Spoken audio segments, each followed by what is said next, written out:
থেকে কথা বলতেন, আল্লাহ পাকের কথার আওয়াজগুলো খেজুর গাছের উপর থেকে বেরিয়ে আসতো। আল্লাহর পয়গম্বর হযরতে মূসা আল্লাহকে ডাক দিয়ে বললেন, রব্বুল আলামিন, আপনি আমাকে কিতাব দেন। আল্লাহ, আপনি আমাকে নবুয়ত দিয়েছেন, এখন শুধুমাত্র বাকি হলো কিতাব পাওয়া। আল্লাহ গো, আপনি আমাকে কিতাব দিবেন, আর আমি এই কিতাব পড়ে পড়ে আমার উম্মতের মানুষগুলাকে আপনার পথে পরিচালিত করব, মানুষগুলাকে দিনের পথে চালাবো, মানুষ যাতে করে গুনার অপকর্ম অন্যায় জুলুমের মধ্যে না জড়িয়ে যায়। আপনি তাড়াতাড়ি কিতাব দেন, কিতাব দিতে যদি দেরি হয় আমার উম্মত গুলো পথভ্রষ্ট হয়ে যাবে। আমার উম্মত বড় ঘাটতারা উম্মত, বনি ইসরাইলের উম্মত হলো বড় ঘাড়বাঁকা উম্মত। আমি যাইতে দেরি হলে তারা কখন কোন অপকর্ম করে বসে। আল্লাহ ডাক দিয়ে বললেন, মূসা, কিতাব অবশ্যই তোমাকে দেব, শর্ত হলো তোমাকে রোজা রাখতে হবে, 30 দিন রোজা রাখতে হবে। আর মূসা, তোমার উম্মত নষ্ট হওয়ার কোনো সম্ভাবনা নাই, কারণ হলো তোমার সহযোগী পয়গম্বর হলো হারুন। আমি হারুনকে নবুয়ত দিয়েছি, যতক্ষণ পর্যন্ত তুমি যাও নাই ততক্ষণ পর্যন্ত হারুন এই উম্মতকে দেখভাল করবে। আর এখন তোমাকে রোজা রাখতে হবে 30 দিন, কিতাব নিতে চাইলে 30 দিন রোজা রাখতে হবে। আল্লাহ কয়দিন রোজা রাখবো? সোম সালাসিয়া লায়ালিয়া। আল্লাহ বলেন 30 দিন 30 রাত রোজা রাখতে হবে। সেহরি কয়বার হবে, ইফতার কয়বার হবে? আল্লাহ পাক বলেন, লা তুবতিলু ওয়ালা তাজহার, তোমার এই রোজার মধ্যে সাহারিও নাই, ইফতারও নাই। তোমার এই একবার সাহারি করে এক ইফতারের মাধ্যমে 30 দিন তোমাকে অতিবাহিত করতে হবে। এক পর্যায়ে 30 দিন যখন হয়ে গেল, আল্লাহর পয়গম্বর মূসা বিকেল বেলা গাছ থেকে ডাল ভেঙে মেসওয়াক শুরু করলেন। আল্লাহ পাক বললেন, ইয়া খুদি মূসা, হে মূসা, তোমার হাতের মধ্যে ওটা কি? হযরত মূসা বললেন, আল্লাহ, এটা গাছের ডাল ভেঙে মেসওয়াক করতেছি। কি জন্য? লিনাজাইল ফাম, আমার মুখটা দুর্গন্ধ হয়ে গেছে। একাধারে 30 দিন 30 রাত রোজা ছিলাম।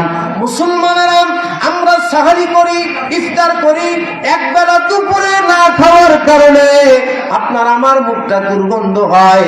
আল্লাহ নবী মূসা বলেন, আল্লাহ, আমি তো 30 দিন 30 রাত্র কিচ্ছু খাই নাই, আমার মুখটা দুর্গন্ধ হয়ে গেছে। আসমানি কিতাব আমাকে দিবেন, এই কিতাব নুরানি রুহানি কিতাব আমি পড়ব, দুর্গন্ধযুক্ত মুখ দিয়া কিতাব পড়ব তা হয় না, এই জন্য আমি মিসওয়াক করতেছি। আল্লাহ ডাক দিয়ে বললেন, মূসা, রোজাদারের মুখের দুর্গন্ধ আমি আল্লাহর কাছে মিশক আম্বরের চেয়েও বেশি সুঘ্রাণ। আমি আল্লাহর কাছে সবটাকে বেশি ভালো লাগে হলো রোজাদারের মুখের দুর্গন্ধ। মূসা রে, আমি আল্লাহ তোমারে কিতাব দেব যেই কয়টি কারণে, তার একটি কারণ হলো তোমার মুখের দুর্গন্ধ আমার কাছে ভালো লাগছে। কিন্তু তুমি যেহেতু রোজা ভাঙলে, তুমি যেহেতু মিসওয়াক করলে, এখনো রোজা ভাঙো নাই, শুধুমাত্র মিসওয়াক করেছো, আজকে তোমার কিতাব দেব না। ওয়াসরা কামিলাতুল লায়ালিয়া, তোমাকে আরো 10 দিন 10 রাত রোজা রাখতে হবে। তার মানে 1 চিল্লা 40 দিন পূর্ণ করতে হবে, তারপরে তোমার কিতাব দিব। 40 দিন পূর্ণ হলো, আল্লাহ রাব্বুল আলামিন 69 জন ফেরেশতাকে সঙ্গে করে দিয়ে হযরত জিবরাইলকে দিয়ে পাঠাইলেন। মোট 70 জন ফেরেশতা আসলো।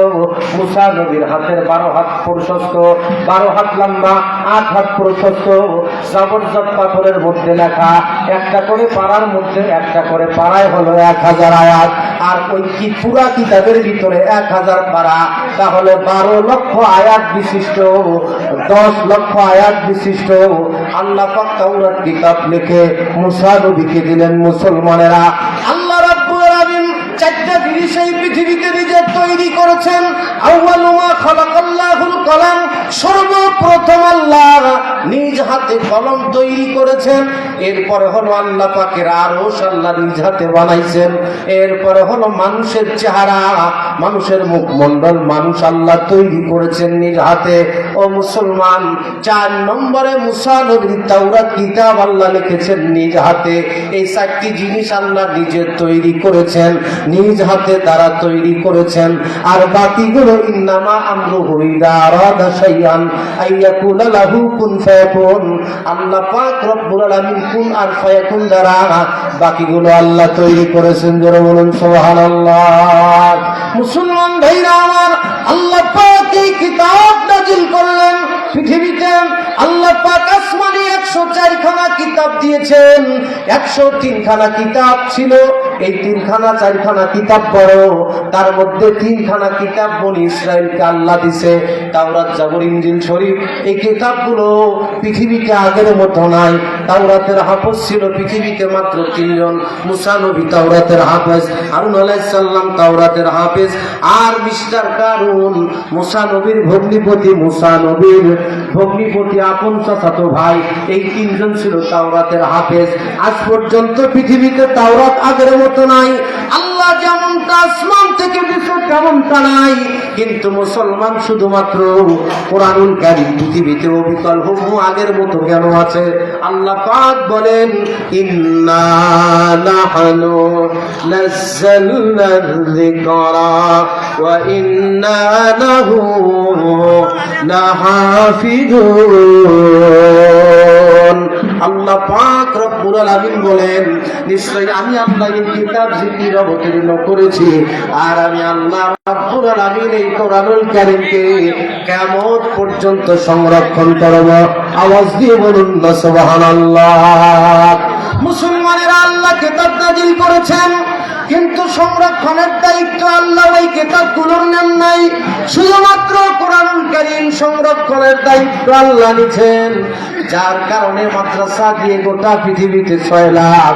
আর এই মাদ্রাসার মাধ্যমে আল্লাহর দ্বীন, আল্লাহর কোরআন, নবীজির হাদিস আর সুন্নাহকে হেফাজত করা হয়, সংরক্ষণ করা হয়। মুসলমানেরা এই যে আমরা এই জায়গার মধ্যে আসছি, আবাসিয়াতুহুমুর রহমা, দোয়া কবুলের সময়, মকবুল সময়, এই ইফতার মজলিসে বসেছি।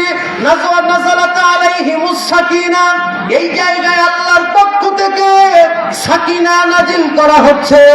আবাসিয়াতুহুমুর রহমা, এই জায়গায় আল্লাহর পক্ষ থেকে রহমত প্রেরণ করা হচ্ছে।